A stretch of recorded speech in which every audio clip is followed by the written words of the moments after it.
नमस्कार, मी आरती तुम्हा सर्वांचं मनापासून स्वागत करते। आज बनवूया अजिबात कडू न लागणारी मस्त अशी रसरशीत कारल्याची भाजी। बघू शकता किती सुंदर कारल्याची भाजी तयार झालेली आहे। अजिबात कडू न लागणारी 2 पोळ्या तुम्ही जास्त खाल खात्री देऊन सांगते। व्हिडिओ आवडल्यास लाईक शेअर सबस्क्राइब नक्की करा आणि कमेंट करून सांगायला विसरू नका। चला तर आपण रेसिपीला सुरुवात करूया।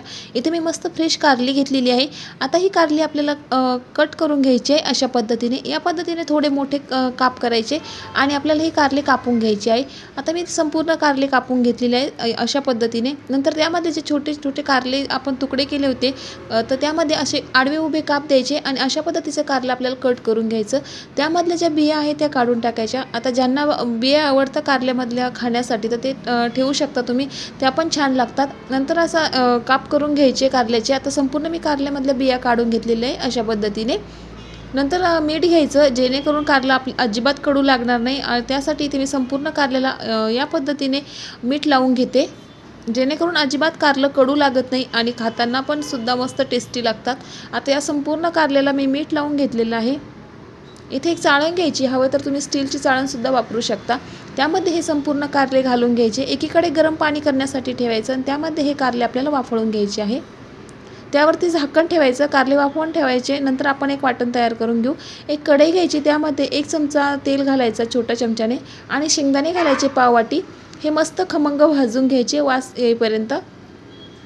आता एक शेंगदाणे भाजून झाल्यानंतर त्याच कढईमध्ये आणखी 1 चमचा तेल घालायचं आणि पाव वाटी आणखी खोबरं भाजून घ्यायचं अशा पद्धतीने।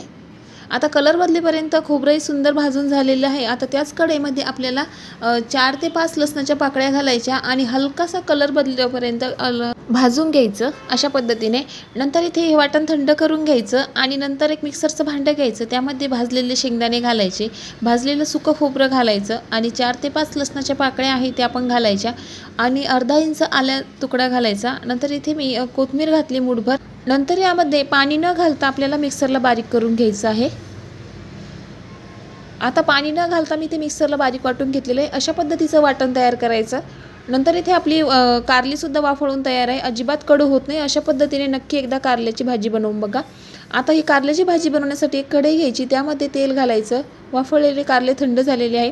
नंतर त्या कढईमध्ये तेल घातलं की तेल तापलं की त्यामध्ये 1 चमचा मोहरी घालायची, जिरं घालायचं 1 चमचा आणि एक कांदा घालायचा बारीक कट करून। कांदा चांगला मस्त परतून झाल्याच्या नंतर त्यामध्ये 1 चमचा कांदा लसूण मसाला घालायचा, 1 चमचा मिरची पावडर, पाव चमचा हळद घालायची आणि 1 चमचा धना पावडर घालायची।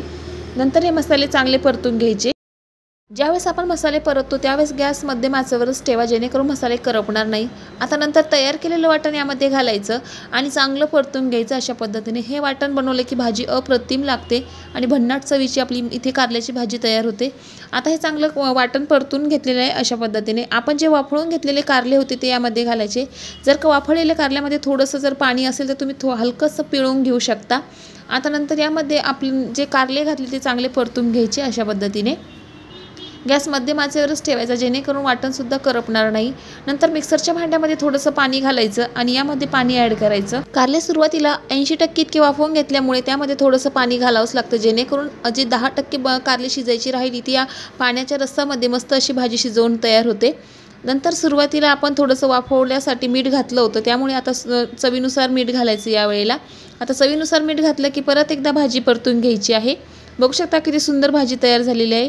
नंतर कारल्याच्या भाजीची आणखी चव वाढवण्यासाठी इथे 1 चमचा गूळ घालायचा आणि त्यामध्ये 3 ते 4 चिंचेचे तुकडे घालायचे। याने भाजीची चव अप्रतिम होते, अजिबात भाजी कडू लागत नाही। आता नंतर यामध्ये आपल्याला 5 मिनिटं वाफ घ्यायची आहे, त्यासाठी यावरती झाकण ठेवायचं आहे 5 मिनिटं। आता बघू शकता मस्त अशी आपली भाजी इथे तयार झालेली आहे। झाकण काढल्याच्या नंतर मस्त रसरशीत आपली कारल्याची भाजी तयार झालेली आहे। रस्सा भाजी मस्त कारल्याची तयार आहे। नंतर त्यावरती बारीक कट केलेली भरपूर अशी कोथिंबीर घालायची।